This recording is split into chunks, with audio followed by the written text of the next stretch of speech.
అందరికీ నమస్కారం మిత్రులారా. అందరూ బాగుండాలి, అందులో నేను ఉండాలి. నేను మీ రాకేష్. ఇవాళ టాపిక్ ఏంటంటే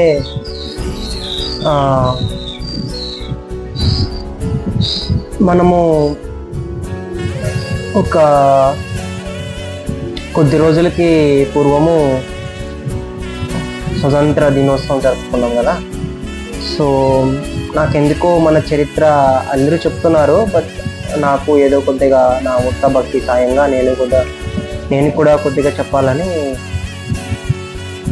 ఒక భావన ఉంది. సో నా ఇన్స్పిరేషన్ లీడర్ ఎవరంటే నేతాజీ సుభాష్ చంద్రబోస్. నాకు తెలిసిన సమాచారం ఏంటంటే మనకి స్వతంత్రం 1945లోనే వచ్చింది, కానీ 2 సంవత్సరాలు డిలే చేశారు.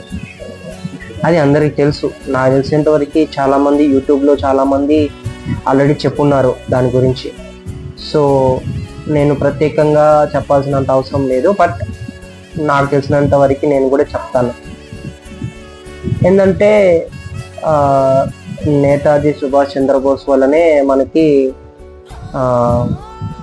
స్వతంత్రం వచ్చిందని చెప్పి ఆ దేశం అంటే బ్రిటన్ ప్రధాని 1949లో ఇండియా పర్యటన చేస్తే 51లో వచ్చాడు అతను చెప్పిన సమాచారం ఏంటంటే ఇండియాకి మన ఇండిపెండెన్స్ ఇవ్వడానికి ముఖ్యమైన కారణం ఈ గాంధీనో లేదంటే నెహ్రూనో కాదు, మేము ఇవ్వడానికి కారణం నేతాజీ సుభాష్ చంద్రబోసే అని క్లియర్ కట్గా చెప్పారు. సో దాంతో ఆ పర్టికులర్ థింగ్ అప్పటి నుంచి నేతాజీ సుభాష్ చంద్రబోస్ కనుమరుగైపోయిందా అనికి 3 సార్లు ఎంక్వైరీ చేయడం జరిగింది. ఆ ఎంక్వైరీలో 2 సార్లు తప్పించి 97లో ఇచ్చిన రిపోర్టే కరెక్ట్గా అనేసి అని చాలా పోకళ్ళు ఉన్నాయి. సో నేతాజీ సుభాష్ చంద్రబోస్ నా ఇన్స్పిరేషన్ లీడర్. అదేవిధంగా చాలామంది యూత్కి అతని ఒక ఇన్స్పిరేషన్. ఎవరైనా ఆర్మీలో వెళ్ళాలంటే అతని ఇన్స్పిరేషన్. దేశ భక్తులు, దేశం కోసం ప్రాణం ఇచ్చేవాళ్ళు ఎవరైనా అతన్ని ఇన్స్పిరేషన్ తీసుకుంటున్నారు. ఎందుకంటే అతను సుభాష్ చంద్రబోస్ గురించి కొద్దిగా మనం ఇన్ డెప్త్లోకి వెళ్తే ఆయన వివేకానందుడు, స్వామి వివేకానంద ఏవైతే బుక్స్ ఉన్నాయో దాన్ని ప్రభావితమైన వ్యక్తి. ఎందుకంటే అతను కోల్కతాలోనే పుట్టాడు. కటక్ ఇప్పుడు ఒరిస్సా, అప్పుడు పశ్చిమ బెంగాల్, వెస్ట్ బెంగాల్లోనే ఉండింది కటక్ అనేది. సో వివేకానందుడు, రామకృష్ణ పరమహంస వాళ్ళ గురించి ఎక్కువగా ఆ ప్రాంతంలో వినపడేటివి కాబట్టి అతను వాళ్ళ బుక్స్కి ఆటోమేటిక్గా ప్రభావితులైనాడు. సో అట్లా వివేకానందుడు రాసిన ఆ ప్రవచనాలు కానీ ఆ బుక్స్ కానీ ప్రభావితమై అతనిలో ఉన్న భయాన్ని కూడా వివేకానంద బుక్కులు చదవడం వల్లే తన భయం కూడా త్యజించినాడు అని చెప్పదలుచున్నది.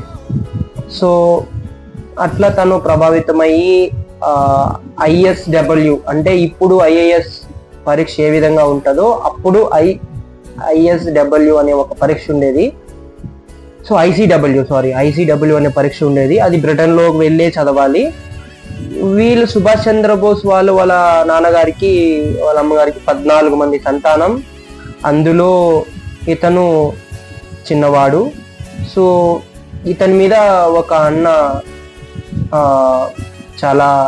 ఇతని మీద కొద్దిగా ఇంట్రెస్ట్ ఉంది, ఇతను బాగా చదువుతున్నాడు అని చెప్పి, చాలా ఇంటెలిజెంట్ అని చెప్పేసి ఇతని మీద వాళ్ళ ఇంట్లో వాళ్ళు కూడా ఇప్పుడు నమ్మకమే పెట్టుకునేవాళ్ళు. కానీ నేతాజీ సుభాష్ చంద్రబోస్ స్టూడెంట్ లీడర్గా ఉన్నప్పుడు అతన్ని వెస్ట్ బెంగాల్ అంటే మంచి యూనివర్సిటీలో చదువుకునేవాడు, అక్కడ అతన్ని సస్పెండ్ చేసి అతన్ని చాలా రగడ చేసేసారు.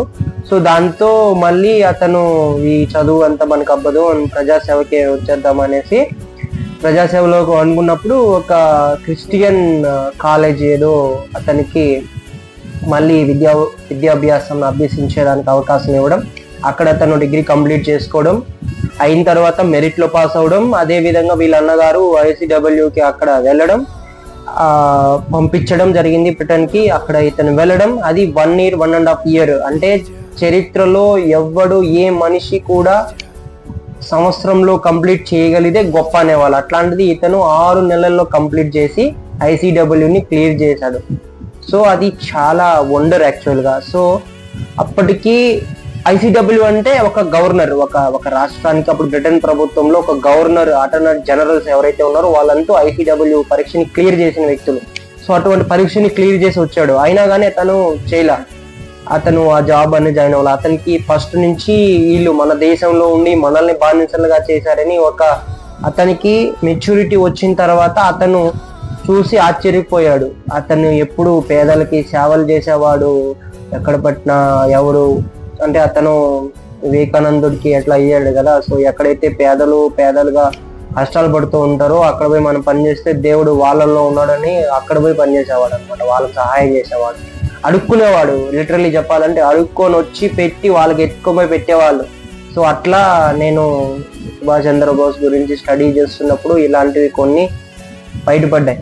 సో ఇది మీకు యువతకి అంటే ఎవరో పెద్దోళ్ళు చెప్తే వీళ్ళు సోజ్ చెప్తున్నారులే అనుకుంటారని నేను అంటే నా ఏజ్ నేను just 29 to 30 that's it. So ఈ ఏజ్ గ్రూప్ వాళ్ళు చెప్పారంటే మీరు ఏదో మంచి కంటెంట్ తెలుసు అని అనుకోకుండా మీరు ఏదో ఒక 2 మాటలు వింటే కూడా మీ జీవితంలో కనీసం అందరూ కాకపోయినా ఒకరి ఇద్దరికైనా మనసు టచ్ అయితే ఈ నా ప్రయత్నానికి చాలా మంచి జరుగుతుందని, ఈ ప్రయత్నానికి నేను చేసే ప్రయత్నానికి ఒక్కరు బాగుపడినా చాలు అని ఉద్దేశంతో నేను చెప్తున్నాను. సో అట్లా సుభాష్ చంద్రబోస్ నేపథ్యం అనేది అట్లా సాగుతుంది. అప్పుడు ఆజాద్ హిందూ ఫౌండేషన్ అని ఏర్పాటు చేయడం జరిగింది 1942లో. సో 1942 ఇట్స్ ఆ ఇయర్లో చాలా యుద్ధాలు జరిగాయి. సో 1942 to 45 అనేది బ్రిటిషర్స్కి అసలు వేరే లెవెల్. అతను నేవీ, ఏ నేవీ పైనైనా సరే సుభాష్ చంద్రబోస్ ఫోటోనే వేశాడు. నేవీ దళాల్ని మొత్తాన్ని అతనే ఇన్ఫ్లుయెన్స్ చేశాడు. ఎక్కడ చుట్టుపక్కల మన పోర్ట్స్, మన భారతదేశానికి చుట్టుపక్కల ఉన్న పోర్ట్స్ మొత్తం మీద సుభాష్ చంద్రబోస్ ఆయన ఫోటోనే ఉండేది. ఏ ఆర్మీ దళాలైనా సరే ఆయన నామ జపమే జరిగేది. సో అప్పుడు ఆ విధంగా జరగడం వల్ల వీళ్ళకి బ్రిటిషర్స్ కి అర్థమైపోయింది, వీళ్ళు గాని ఇప్పుడు గాని తిరగబడితే ఒక్క ప్రాణం, ఒక బ్రిటన్ అంటే ఒక ఇంగ్లాండ్ కి సంబంధించిన ఏ ప్రాణి కూడా భారతదేశం విడిచి వెళ్ళలేరు అనే విధంగా వాళ్ళకి అర్థమైపోయింది. సో అప్పుడు ఇట్స్ డిసైడెడ్ అనమాట. సో దాంతో వాళ్ళు భయపడి 1945లో మనకి క్లియర్ కట్ డైరెక్షన్స్ ఇచ్చేశారు బ్రిటన్ లో. అది ఆయనకి తెలుసు, ఆయన బయటే ఉన్నాడు. సుభాష్ చంద్రబోస్ ఇండియాలో లేడు, బయటే ఉండి యుద్ధాలు చేసి చాలా చేశాడు బయట నుంచి. సో ఇక్కడ నుంచి ఫ్లైట్ లో వెళ్ళేటప్పుడు అది ఎవరు ఏర్పాటు చేశారో ఫ్లైట్ అనేది కూడా ఇప్పటికీ మిస్టరీగానే ఉంది. ఆ ఫ్లైట్ ఆల్రెడీ ప్రాబ్లం లో ఉన్న ఫ్లైట్ అనేసి అని చెప్తున్నారు. బట్ ఆ ఫ్లైట్ లో వెళ్ళి అంతర్ధామం అయిపోవడం ఇదంతా ఒక పెద్ద కుట్రగా చేసి ఆయన్ని ఉంటే భారతదేశం అనేది మన చేతుల్లో ఉండదు అని చెప్పి ఈ నెహ్రూ, ఈ గాంధీ గారు చేసినది విధంగా చరిత్ర మనకి తెలియపరుస్తున్నది.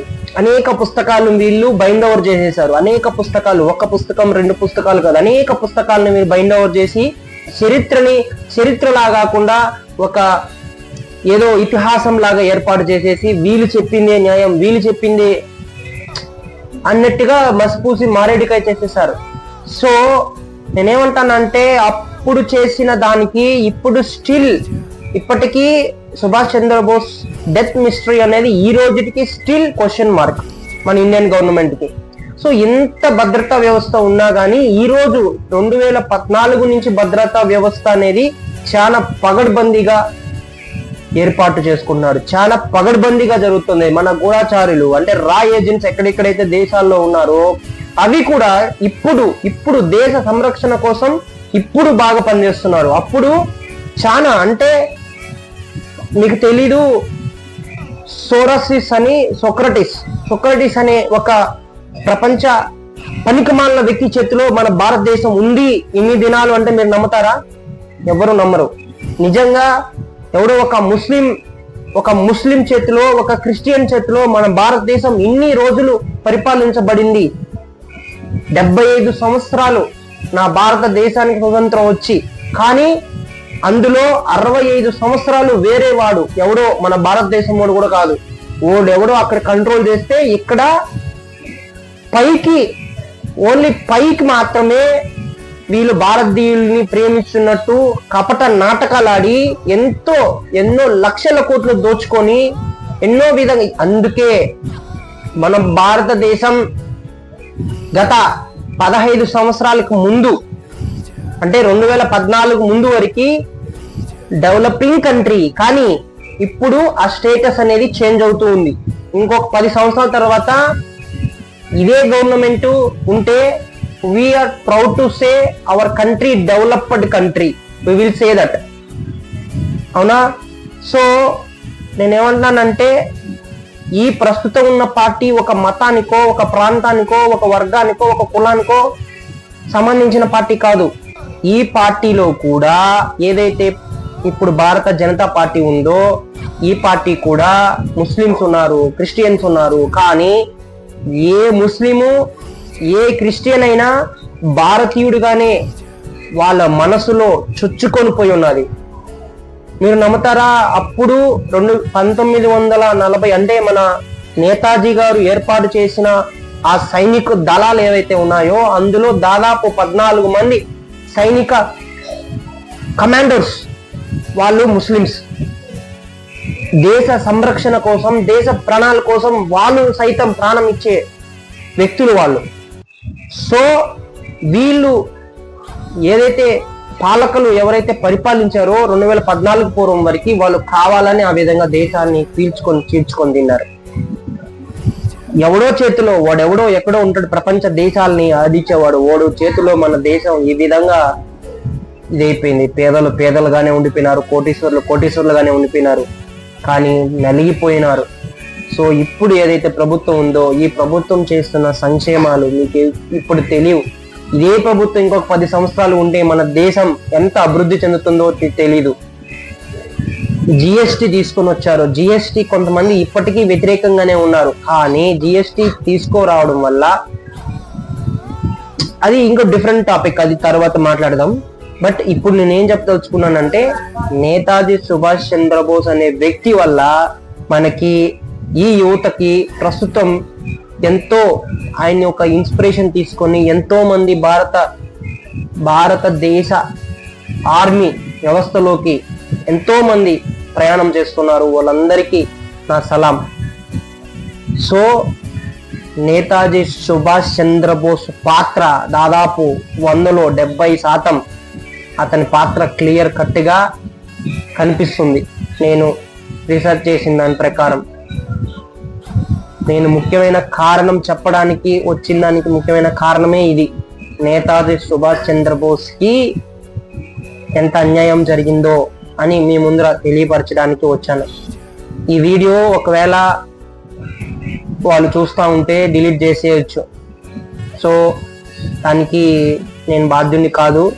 అందుకే వీలైనంత వరకు యువతకి ఈ వీడియోని షేర్ చేసి నా ఛానల్ని సబ్స్క్రైబ్ చేయండి. మీకు ఇంకా మంచి మంచి కంటెంట్లతో తీసుకొని వస్తాను. చాలా మంచి కంటెంట్లు ఉన్నాయి నా దగ్గర. మీరు నా వీడియోని షేర్ చేసి సబ్స్క్రైబ్ చేయించండి. ఇదే నాకు మీరిచ్చే బూస్ట్. అందరికీ ధన్యవాదములు. జై హింద్, జై భారత్.